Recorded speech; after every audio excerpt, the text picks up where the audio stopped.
when the first rays of dawn touch the peaks of the Himalayas, painting the eternal snow in shades of rose and gold. A colossal palace slowly emerges from a sea of clouds. It does not rest on flat ground. It rises from a sheer cliff face, proud and solitary, as if carved from the sky itself. Welcome to the Potala Palace, the Palace of Avalokiteshvara, the most sacred symbol of the mystical land of Tibet. Take a slow breath. At an altitude of 3.700 meters above sea level, the air is thin, rarefied, and astonishingly pure. Each breath feels deliberate. Each inhale carries a sense of quiet cleansing. Potala is not merely architecture, it is fate-made stone. Rising more than 117 meters above the red hill on which it stands, it remains the highest ancient palace in the world, a place where humanity seems to stretch its hand toward the heavens.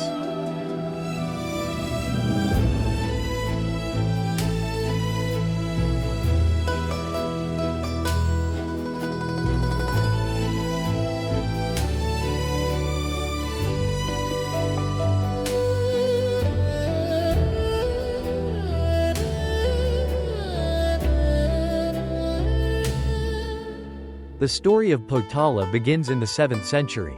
King Songtsen Gampo, the great ruler who unified the Tibetan tribes, built a fortress here to welcome his bride, Princess Wencheng of the Tang dynasty. It was a marriage woven from both affection and politics, a union that marked the beginning of profound cultural exchange between Tibet and China. The palace we see today, however, was largely rebuilt in the 17th century by the 5th Dalai Lama, transforming it into the monumental spiritual and political heart of Tibet.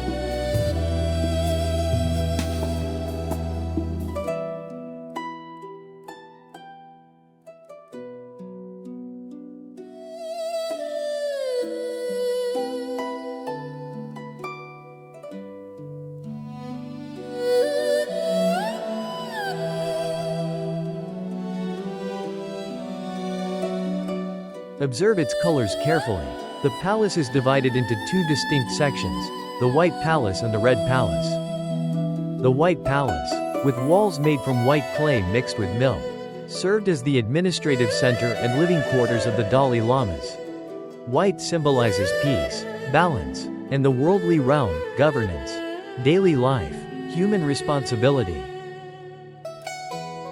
Embracing it at the center stands the Red Palace. Its deep crimson hue comes from local red earth blended with mineral pigments. Red signifies spiritual authority, sacred power, and transcendence. Inside are the stupas containing the relics of past Dalai Lamas, along with chapels where the most profound rituals unfold. Against Tibet's intense cobalt sky, the contrast of white and red creates a visual force so powerful that it compels quiet reverence. To reach the main entrance, we must ascend hundreds of steep stone steps.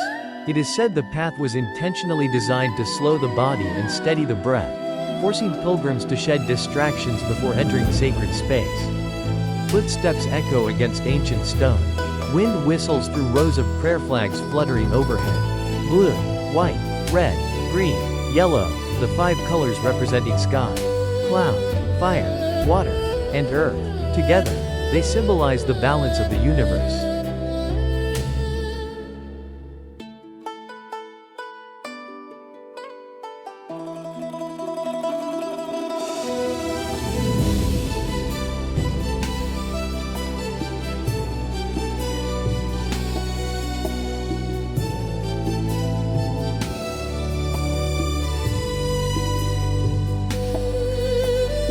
Inside, the blazing sunlight fades into a dim, contemplative glow. There are no harsh electric lights. Illumination comes from thousands of yak butter lamps, their flames flickering softly in the shadows. The air carries the scent of melted butter, incense smoke, and ancient manuscripts, a fragrance unmistakably Potala. Within the Red Palace lie treasures unlike any others. Not wealth displayed for vanity, but devotion expressed in material form. 8 stupas house the remains of past Dalai Lamas, each gilded in gold and adorned with diamonds, jade, coral, and turquoise. Most extraordinary is the stupa of the 5th Dalai Lama. Nearly 15 meters tall, it is covered with close to 4 tons of gold. Imagine this. In a harsh land with limited resources, the people offered their most precious materials to honor their spiritual leader. Here, gold is not currency. Gold is eternity shaped by faith. Life within Potala once blended spiritual grandeur with natural hardship. Winters in Lhasa are bitterly cold. Though the chambers were decorated with vibrant Thangka paintings, silk scrolls depicting Buddhist deities and cosmic mandalas, the Dalai Lamas still wore thick robes of wool and yak hair to endure the piercing chill.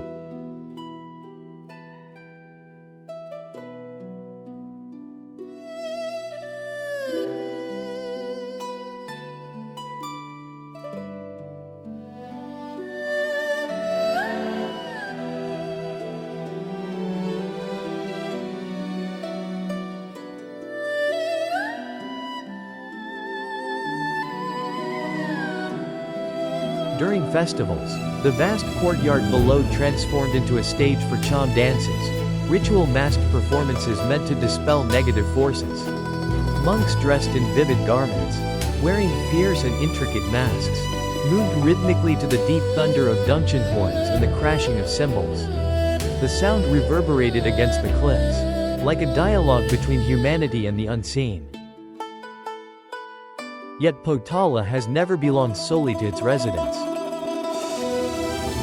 At the foot of the hill, an endless stream of pilgrims circles the palace clockwise in a ritual known as Quora.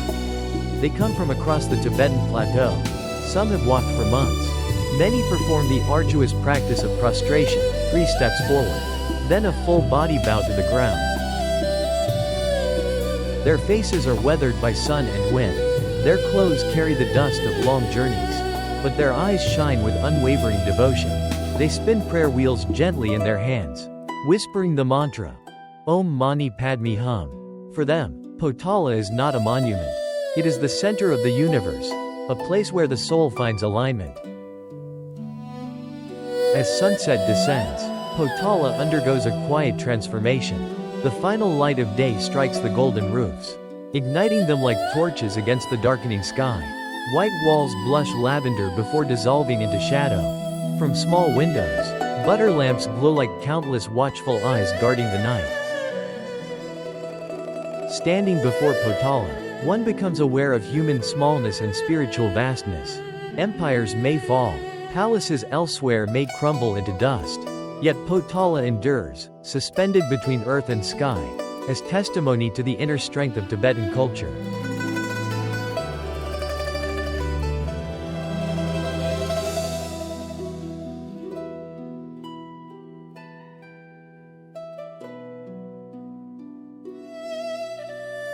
There is no city noise here, no restless ambition, only wind, prayer, and a silence that feels eternal. It is a beauty that heals, a stillness that cleanses. Thank you for making this pilgrimage to the snow-crowned heights today. I hope the thin, luminous air of Potala has left you feeling lighter, perhaps even clearer. If you cherish journeys that explore culture and spirit at their deepest roots, consider joining us again for the next chapter.